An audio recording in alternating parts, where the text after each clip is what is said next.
Bonsoir à tous. Nous sommes au sein de notre émission politique avec comme invité Jocelyn Sapoti, qui est le maire de la commune de La Montagne, mais il est aussi le président de l'association des maires de la Guadeloupe. Jocelyn Sapoti, bonsoir et merci d'être avec nous. Bonsoir à la Guadeloupe qui nous regarde.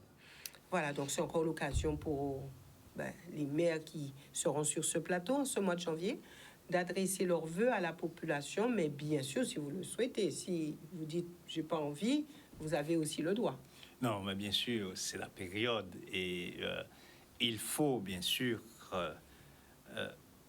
se donner au principe qui est que en cette période, surtout quand on est un responsable politique, se prononcer.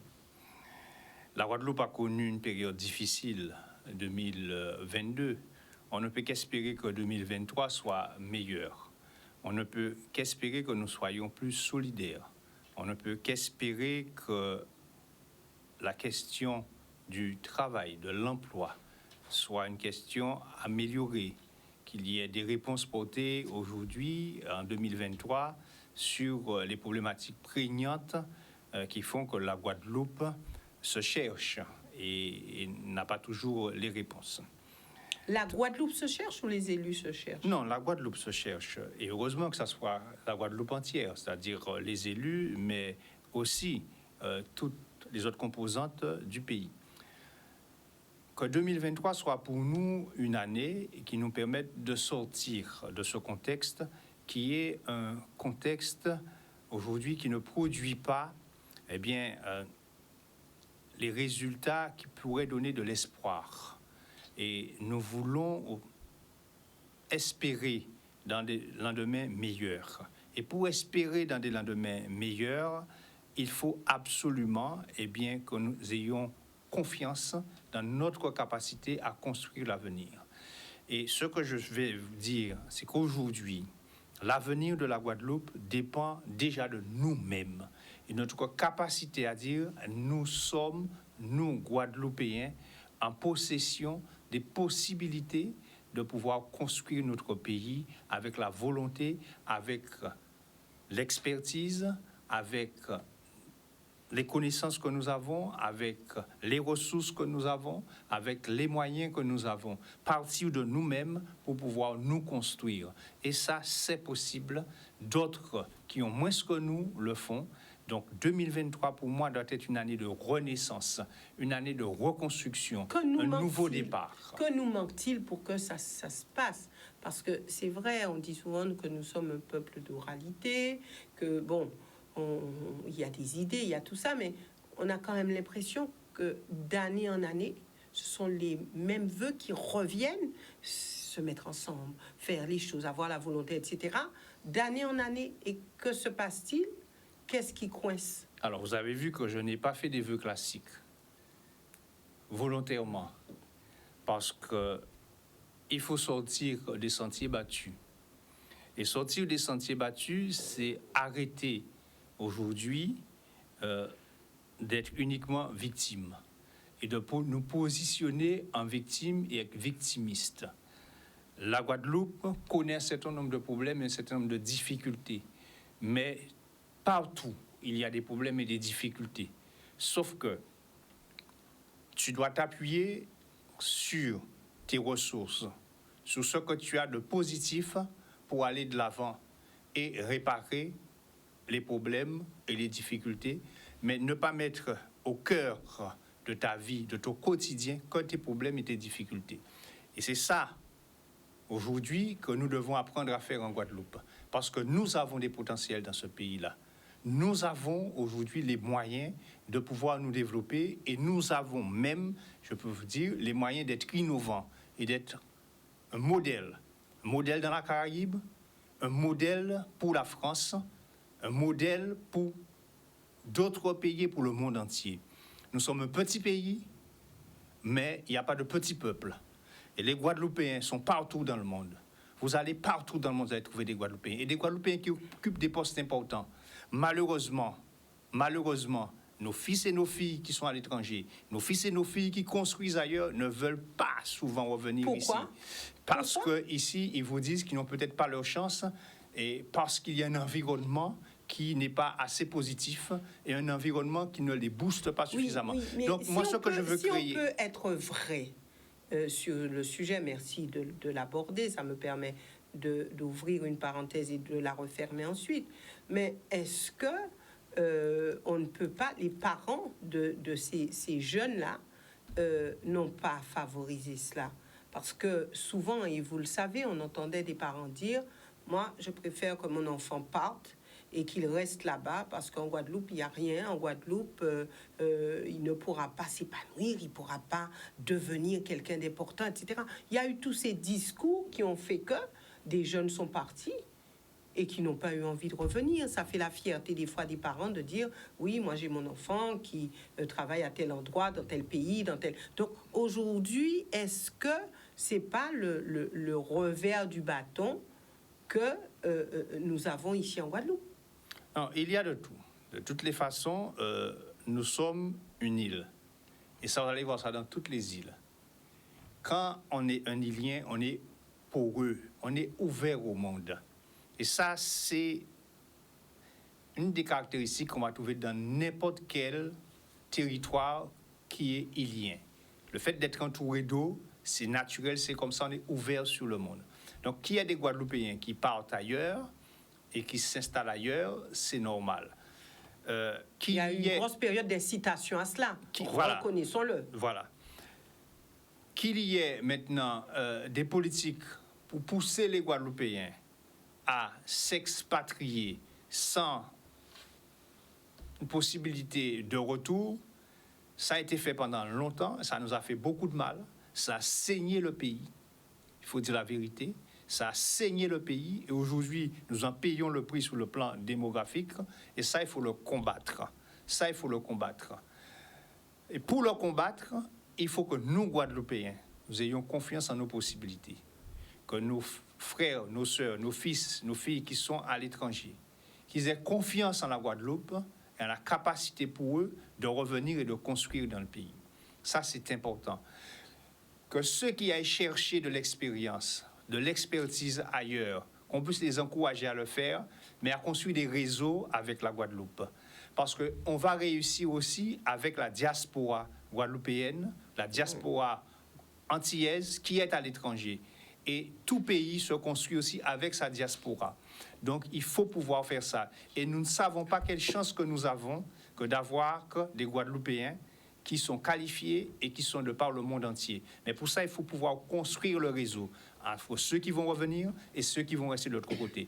Toute difficulté peut être une opportunité, à condition de pouvoir capitaliser là-dessus. Si on capitalise là-dessus, on peut transformer une difficulté en opportunité. Alors, quand on regarde, bon, on va fermer la parenthèse parce qu'il y aurait eu beaucoup à dire et ça oui, sera il y aurait beaucoup à dire. Toute l'émission. Mais lorsqu'on revient un petit peu aux choses, à une actualité qui fait déjà beaucoup parler, couler beaucoup d'encre chez nos élus, au sein de la population, c'est ce problème de chlordécone, la décision de justice. Alors, pour certains Guadeloupéens, c'est juste pas possible que la justice ait tranché dans ce sens. Pour d'autres, c'est un camouflet. Pour d'autres, il faut se mobiliser. Alors, pour d'autres, c'est l'État qui a empoisonné les Guadeloupéens. Enfin bref, comment, en tant qu'élu, et notamment en tant que président de l'Association des maires de Guadeloupe, vous abordez cette question de chlordécone et de responsabilité? Il y a trois aspects sur la question. Si on reste sur la question juridique ou judiciaire, ce qui s'est passé est un déni de justice qui est inacceptable. Il y a des responsabilités. Et les responsabilités ne sont pas qu'au niveau de l'État. Si on va chercher les responsabilités, il faut rechercher toutes les responsabilités là où elles sont. On ne peut pas accepter cela. Les terres de la Guadeloupe ont été empoisonnées. Il y a des conséquences qu'on ne sait pas encore scientifiquement, totalement, parfaitement, totalement, je pourrais dire, qualifiées, mais on sait qu'il y a des conséquences dommageables, à la fois sur le foncier, mais à la fois sur la vie des personnes aussi, sur la santé des personnes aussi. Ça ne peut pas rester comme ça sans ne pas identifier les responsabilités. Et je dis bien que c'est un déni de justice, il ne faut pas s'en arrêter là. On ne peut pas s'arrêter à cela, il faut aller plus loin. Sur la voie judiciaire, il faut aller plus loin. Ça veut dire qu'il faut mettre en place les appels, les voies de recours nécessaires. Et nous, les politiques, bien sûr, nous allons accompagner les associations et nous allons faire tout ce qu'il y a à faire pour pouvoir permettre que la justice, la voie judiciaire puisse se poursuivre. Mais il n'y a pas que la voie judiciaire. C'est la question de la chlordécone. Aujourd'hui, l'actualité, c'est la voie judiciaire. Pour aider la voie judiciaire aussi, il faut que nous, Guadeloupéens, nous entrions aujourd'hui dans les dispositifs qui nous permettent de mieux mesurer, de mieux qualifier, je pourrais dire, les responsabilités à travers la participation dans les plans chlordécone qui ont été mis en place pour qu'on puisse dépister la présence effectivement de la molécule à la fois sur le foncier, sur les terrains, donc que les gens fassent analyser leur terre, parce que plus on aura de Guadeloupéens qui feront analyser leur terre, plus on va découvrir le chlordécone et la présence de chlordécone, plus on pourra qualifier la responsabilité. Mais il y a une cartographie. Oui, mais la cartographie n'est pas terminée, n'est pas suffisamment approfondie, il faut aller encore plus loin. Ce travail a déjà été fait, il faut aller encore plus loin. Deuxièmement, sur les conséquences sur les gens peuvent aller mesurer le taux de chlordécone qu'il y a dans leur corps, dans leur sang. Il faut qu'ils y aillent. Parce qu'aujourd'hui, il y a un appel qui est fait aux Guadeloupéens. Suffisamment de Guadeloupéens n'y vont pas. Il y a des fonds qui sont mis pour cela. Plus on aura de Guadeloupéens qui iront se faire dépister, plus on aura un chiffre important pour dire voilà tant de Guadeloupéens qui a été touché par la molécule de la chlordécone, qui présente un certain nombre de risques de cancer, etc., plus on pourra qualifier effectivement la responsabilité. Puis la troisième chose, le troisième aspect qui est important, c'est sur le domaine aspect scientifique. Sur l'aspect scientifique, il faut encore mobiliser. L'État fait un certain nombre de choses, mais il faut aller encore plus loin. Mobiliser les scientifiques, mobiliser effectivement des fonds pour la recherche, pour aller plus loin sur la dépollution des terres, mais pour aller aussi plus loin sur l'accompagnement des personnes aujourd'hui qui présentent des taux anormaux de chlordécone dans leur sang. Alors, vous avez dit qu'il faut trouver les responsables, il faut définir les responsabilités. Oui. Alors, le raccourci est très simple pour certains qui disent que, de toute façon, la responsabilité, c'est l'État. Donc, l'État doit dédommager. L'État est aussi responsable, mais il n'y a pas que l'État. Parce qu'il faut qu'on se dise les vérités. Il faut qu'on se dise les vérités. Il y a des Guadeloupéens qui ont demandé à l'État de continuer à utiliser la molécule en Guadeloupe. Oui. Et l'État aurait dû refuser. Oui. L'État aurait dû refuser. D'accord? Mais aujourd'hui, les responsabilités... Oui, l'État est responsable. Mais il n'y a pas que l'État qui est responsable. Il faut aller chercher les responsabilités partout. Et après, lorsqu'on aura identifié les responsables? Ah, madame, c'est la justice. Mais ça ne peut pas rester comme ça sans définir les responsabilités et sans les conséquences par rapport à ceux qui sont responsables. Donc pour vous, il faut continuer, vous avez dit tout à Oui, l'heure. Il faut continuer la voie judiciaire, il faut continuer la voie administrative, il faut continuer la voie de la recherche scientifique. Lorsque vous disiez tout à l'heure, nous sommes prêts à accompagner, comment? Est-ce que c'est financièrement? Est-ce que c'est... Vous avez dit, nous sommes prêts. Alors, bien sûr, j'ai entendu le président du conseil régional, j'ai entendu le président du conseil départemental, qui sont les collectivités qui ont les moyens à ce niveau-là. L'association des maires n'a pas les moyens à ce niveau-là. Mais nous pouvons, par contre, participer à un certain nombre de rencontres, de mobilisation des acteurs sur le terrain et faire des choses pour mobiliser la population sur cette question-là. Nous, c'est en termes de mobilisation de la population, de prise de conscience que nous avons un travail à faire. Et dans le cadre du plan chlordécone, nous sommes prêts, nous, à nous mobiliser dans la proximité pour faire en sorte que la population prenne davantage conscience des risques et soit davantage conscient effectivement des responsabilités qu'il y a à ce niveau-là. Mais j'ai entendu le conseil départemental, j'ai entendu le conseil régional dire effectivement qu'ils pourront mettre des moyens à la disposition des associations et ce serait une très bonne chose.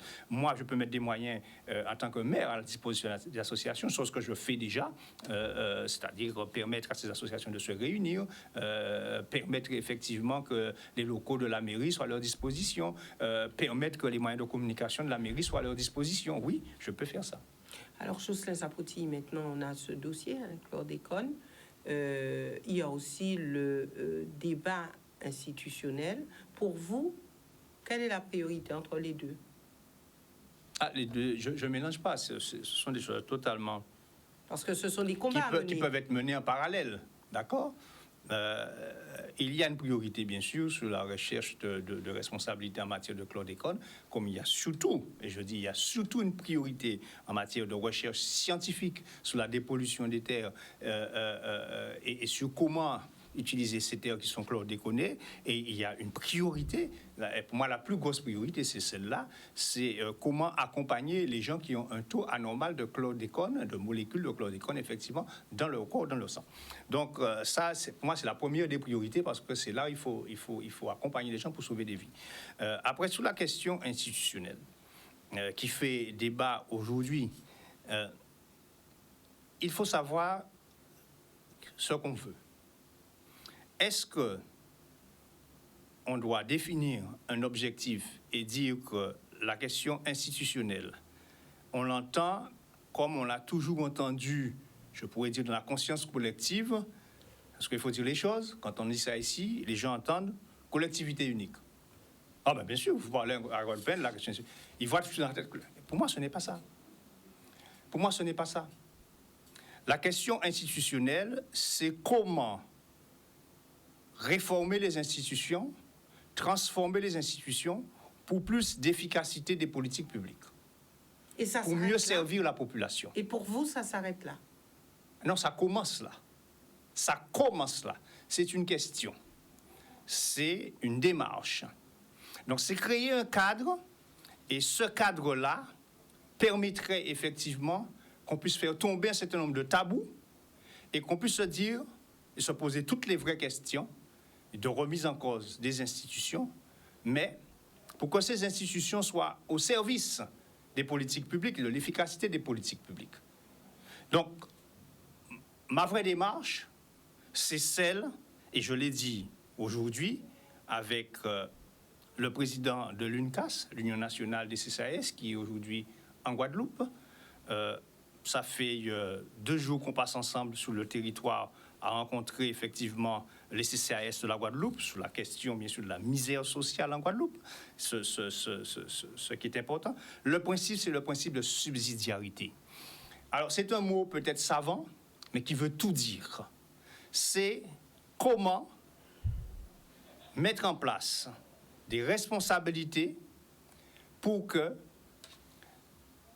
on désigne pour chaque compétence le niveau qui est le plus efficace, voire même qui est le plus efficient pour produire un maximum de résultats au service de la population. Alors on voit qu'il y a certains Donc qui ça veut dire quoi? Attendez, je continue. On parle plus d'avancée institutionnelle, il y a pour certains, c'est l'autonomie carrément. Donc voilà. Alors, mais l'autonomie, c'est un mot valise qui ne veut rien dire et qui veut tout dire. Donc, à la fois, ça ne veut rien dire, à la fois, ça veut tout dire. Ça dépend là où vous déposez le curseur. Ça dépend là où vous déposez le curseur. Alors, moi, je veux vous dire, le principe de subsidiarité, c'est celui-là. Ça veut dire quoi? Ça veut dire que le principe de subsidiarité peut vous pousser soit à aller vers plus d'autonomie, ou soit aller vers plus de centralisation. Parce que sous ce principe-là, vous pouvez décider, par exemple, qu'il vaut mieux que ce soit l'État qui garde cette compétence-là. Moi, je vous dis sur la question, bien sûr, du paiement du RSA. Pas sous la politique du RSA, sous le paiement du RSA. À quoi ça sert que ce soit le conseil départemental de la Guadeloupe qui paye le RSA? Bon, l'analyse fait aujourd'hui qu'il faut recentraliser. Donc c'est l'État qui devrait. Mais bien sûr. Et ça nous permettrait, nous, qui chaque année devons abonder le reste à payer au titre du RSA, eh bien mettre cet argent-là sur autre chose pour la Guadeloupe.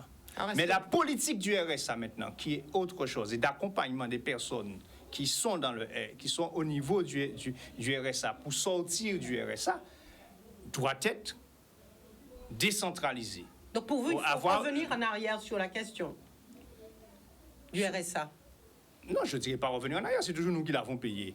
Mais aujourd'hui, sur cette question-là, si vous appliquez le principe de subsidiarité, il vaut mieux que ce soit l'État qui paye pour permettre au conseil départemental de la Guadeloupe de ne pas payer à la place de l'État, là où c'est la compétence de l'État. Alors l'État se défausse. D'accord? Donc, je vous donne un exemple. Oui, mais l'État est en train de se défausser et dire prenez plus de responsabilités. Donc prenez. Mais on ne va pas dire que l'État se défausse parce qu'aujourd'hui, on entend que les élus demandent plus de responsabilités. Oui. Donc l'État dit, vous voulez quoi et dans quel domaine? Il s'agit pour nous de travailler maintenant pour savoir dans quel domaine et ce que nous voulons, mais de manière précise et de manière très précise en matière de compétences. Mais avant d'aller dire ça, quand les gens n'ont pas de l'eau dans leur robinet, quand les ordures ne sont pas ramassées, quand les transports en commun ne fonctionnent pas avec des horaires respectés et fréquemment et ne passent pas partout là où il faut, vous pensez que la population aujourd'hui est prête à donner plus de responsabilités aux élus? Alors certains croient dur comme fer et disent que la population est prête pour qu'il y ait évolution et que cette population a déjà bien compris que c'est dans ce sens qu'il faut s'orienter. On nous a donné la compétence sur l'eau. D'accord? Aujourd'hui, je pense, sur cette compétence-là, il faut pouvoir réussir. Et si on réussit, la population pourrait peut-être avoir confiance. Sur la question des déchets, il faut pouvoir réussir. Êtes-vous sur le chemin de la réussite, vous élus? Écoutez, sur la question de l'eau, je ne veux pas me distinguer. Moi, je suis dans une commune où il ne manque pas d'eau. D'accord? Il y a d'autres maires que je connais qui ont su organiser et faire en sorte qu'il ne manque pas d'eau chez eux. OK? Donc, il y a des élus qui savent faire. Il n'y a pas que moi, hein? D'autres sont plusieurs comme ça. Il y a des élus qui savent faire. D'accord? Et de manière générale, est-ce qu'on peut dire que... De manière générale, il y a des choses, sur la question de l'eau, il y a des choses qui ont été faites. Les élus sont responsables, mais il n'y a pas que les élus qui sont responsables. Qui est responsable? D'accord? Les sociétés privées qui avaient la gestion de l'eau sont responsables. Ils n'ont pas été suffisamment... Ils n'ont pas été suffisamment contrôlés. Elles sont où ces sociétés? Elles sont plus là, vous savez très bien qu'elles sont plus là. Oui, d'accord? Justement. Donc, mais à l'époque, elles n'ont pas été suffisamment contrôlées. Et ça, c'était le rôle à la fois de l'État et des élus. Je le dis bien. Pas les élus actuels, hein. Les élus actuels paient les conséquences de ce que d'autres n'ont pas fait. Mais aujourd'hui, l'héritage est très lourd. Et c'est ceux qui sont là qui doivent gérer cet héritage-là. OK? Et ça tombe à un moment de décentralisation et de demande de responsabilité où on vous dit, mais vous avez une compétence, sauf que vous avez pris quelque chose qui au départ était un cadeau empoisonné. Mais ça, vous élus, vous le saviez avant. Ah, mais moi je l'ai géré chez moi, hein, comme un cadeau empoisonné et je l'ai dépoisonné avant le départ de la Société Générale chez moi. D'accord? J'ai réglé le problème avec eux. Ils sont partis en laissant le chèque. Hein. Ah, ils vous ont laissé un chèque de combien? 4 millions d'euros. Ils vous ont laissé? Oui. La Générale vous a laissé un chèque de 4 millions d'euros avec les réseaux refaits. Attends, écoutez-moi bien. Les réseaux ont été refaits. Avec les réseaux refaits. Ils vous ont laissé 4 millions d'euros. Oui. D'accord? 2 années de négociation. Moi, j'avais mes avocats, ils avaient leurs avocats. J'avais mon conseil juridique, ils avaient leur conseil juridique, et j'avais mon conseil technique, ils avaient leur conseil technique. 2 années de négociation. 4 millions d'euros. Oui, et ils ont refait les compteurs aussi. Les réseaux, les compteurs, et qu'avez-vous fait avec ces 4 millions d'euros? Mais ces 4 millions d'euros, c'était pour permettre le fonctionnement, d'accord, jusqu'à ce que la nouvelle société qui arrive puisse monter en compétence et puisse trouver son autonomie. Et en plus de ça, remettre les contrats qu'ils avaient avec leurs fournisseurs, qui étaient des contrats, bien sûr, à des prix, à des tarifs favorables. Donc vous avez été plus malin que les autres? Je ne dis pas que j'ai été plus malin que les autres. Moi, je défends les intérêts de ma commune, les intérêts de mon territoire. Ça, je l'ai fait sur Lamentin, mais on l'a fait aussi avec le maire de Déé, sur Déé, et on l'a fait aussi sur Pointe-Noire, quand j'étais président de la CNBT. Donc, et Pointe-Noire, Déé, Lamentin, il n'y a pas de trou d'eau. Il n'y a pas de coupure d'eau. Et Pointe-Noire et Déé, il y a eu aussi de l'argent? À Déé aussi, pareil. 4 millions d'euros. Je ne peux pas vous dire le montant exact, je peux vous dire pour Lamentin. Et puis Pointe-Noire, oui, on est dans une DSP qu'on a fortement négociée et qui fonctionne. Donc, c'est pour vous dire qu'on peut faire. Mais il faut connaître les dossiers et bien mener ces dossiers. Donc, la question pour moi, pour revenir à ce que vous dites, elle n'est pas qu'idéologique. Moi, je veux une Guadeloupe beaucoup plus responsable. Mais si je ne fais que dire des choses qui correspondent à ma vision et à mon idéologie, sans m'entourer de compétences et d'expertise, alors qu'en face, j'ai des techniciens et des experts, je ne vais pas y arriver. C'est pour ça que je dis que ça se construit pas à pas. Domaine de compétence par domaine de compétence, avec les études et les expertises en amont. Et avec surtout, la question financière réglée en amont. Qui paye quoi? Parce que moi, je veux vous dire, je suis pour une Guadeloupe responsable. Mais quand je demande la responsabilité, je dis que je paye aussi. Hein. Pour moi, c'est pas je demande une responsabilité, l'État paye pour moi. Hein. Non. Si on demande une responsabilité, on paye aussi. Celui qui décide paye. Mais s'il n'a pas d'argent, s'il n'a pas d'argent, vous cherchez comment l'avoir. Vous ne pouvez pas demander une responsabilité et ne pas pouvoir l'assurer financièrement. Ça ne tient pas la route. Ça veut dire qu'il faut revoir la fiscalité. On ne peut pas mettre augmenter en place... les impôts. Non. Revoir la fiscalité, c'est redessiner la distribution de la fiscalité entre l'État, entre les collectivités et entre les collectivités elles-mêmes. Vous pouvez être sur une même assiette, le même gâteau, mais on le distribue différemment. Mais Jocelyne Sapoti, vous dites, moi je prends mes responsabilités, vous êtes le président de l'Association des maires de Guadeloupe. Est-ce que vous ne donnez pas des conseils à vos autres collègues maires? Vous n'avez pas constaté depuis quelque temps que les maires de la Guadeloupe ne sont plus les mêmes? Ils ont changé. Que les discours sont beaucoup plus responsables aujourd'hui et que les discours sont beaucoup plus rationnels aujourd'hui? Ça date pas de moi. Ça, ça c'est votre réussite. Non, je dis ça date pas de moi. Ça date depuis, on peut dire, 2014. On a vu une nouvelle génération de maires arriver et même les maires anciens qui étaient là changer leur logiciel. Tout simplement parce que nous avons compris que nous devons par nous-mêmes nous aider. Qu'est-ce qui a fait le déclic chez vous? Qu'est-ce qui a fait le déclic chez vous? C'est la génération. C'est une autre vision de la politique. C'est une vision beaucoup plus responsable. Nous, maires, nous sommes au contact de la réalité tous les jours. Et la réalité, elle ne... on ne badine pas avec la réalité. Mais ça a toujours été le cas. Non, ça n'a pas toujours été le cas. Parce que il faut savoir que la décentralisation est arrivée et qu'il y a eu un temps pour pouvoir entrer dans cette culture de décentralisation. Cette culture de décentralisation, eh bien, nous y sommes maintenant. Ça veut dire que nous nous comportons en réel responsable, c'est-à-dire que quand vous dites quelque chose, vous mettez en place un programme, vous proposez à votre population des réalisations, vous devez savoir comment vous les payez. Pourtant, on a l'impression qu'il y a plus de recentralisation. Oui, il y a une volonté de recentralisation. Mais il y a une décentralisation qui est mise en place depuis 81-82 aujourd'hui et qui, pendant longtemps, effectivement, a été une réalité juridique sans être une réalité culturelle. La culture de la décentralisation, elle s'apprend aussi.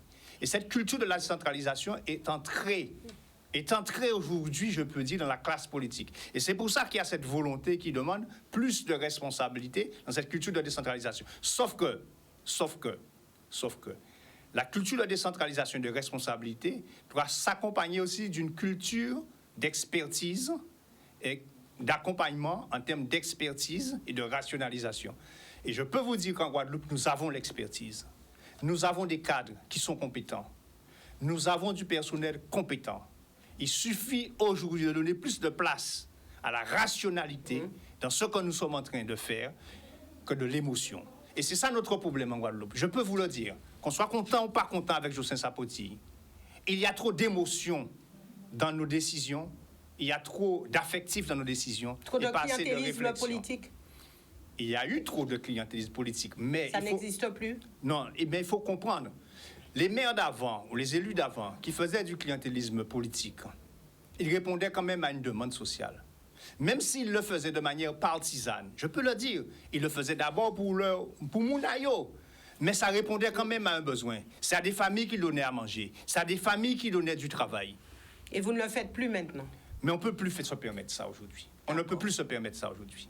Nous sommes malheureusement, Jocelyne Sapoti, arrivés au terme de cette émission. Je crois qu'il nous faudrait des rallonges Excusez-moi, je parle beaucoup. Pour les émissions. Vous êtes là pour échanger avec la population. Mais c'est vrai qu'on pourrait encore continuer à débattre sur ces sujets qui sont des sujets qui intéresse la population. Vous dites, moi je dis les vérités, et c'est ce que cette population demande, à ce que vous, maire, vous puissiez vous exprimer en toute transparence et si possible en vérité.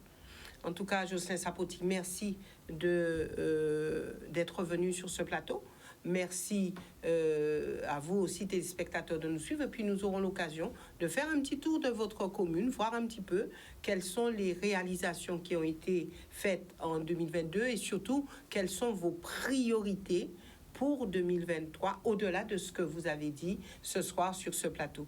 Merci à vous d'être venu. Vous serez bienvenus parce que des chantiers à la montagne, il y en a. D'accord.